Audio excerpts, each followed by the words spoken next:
প্রবাসী, তুমি বাপ ভাই হিসেবে শ্রেষ্ঠ, আর হাজবেন্ড বয়ফ্রেন্ড হিসেবে তুমি নিকৃষ্ট। প্রবাসী হচ্ছে কুত্তার বাচ্চা, কুত্তার চেয়ে নিকৃষ্ট কিছু থাকলে ওইটা।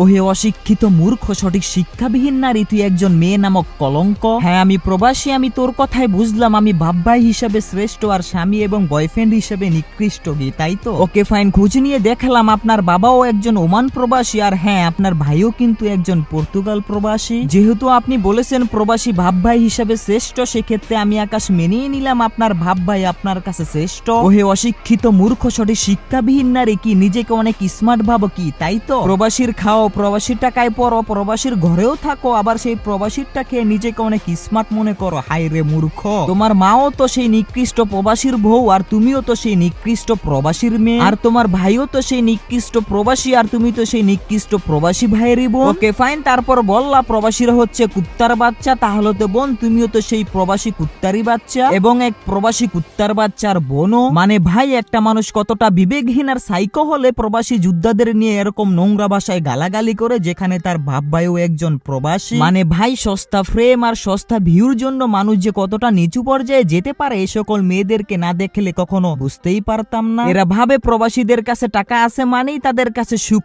শান্তিও আছে। ভাই, প্রবাসীদের কাছে টাকা থাকলেও মনে রাখবেন, সুখ আর শান্তি এটা তাদের মাঝে কখনোই থাকে না। প্রবাসী যে প্রবাসে কতটা কষ্ট করে তা শুধুমাত্র একজন প্রবাসী বলতে পারবে। প্রবাস মানে হাসি নয়, চোখে অশ্রু জল আর বুকে কষ্টের পাহাড়। দিন শেষে আমি আকাশ বলবো, এই সকল মূর্খ এবং নোংরা মেয়েদেরকে মহান আল্লাহ তাআলা হেদায়েত দান করুক এবং আমাদের সবাইকে সঠিক বুঝ দান করুক। আমিন।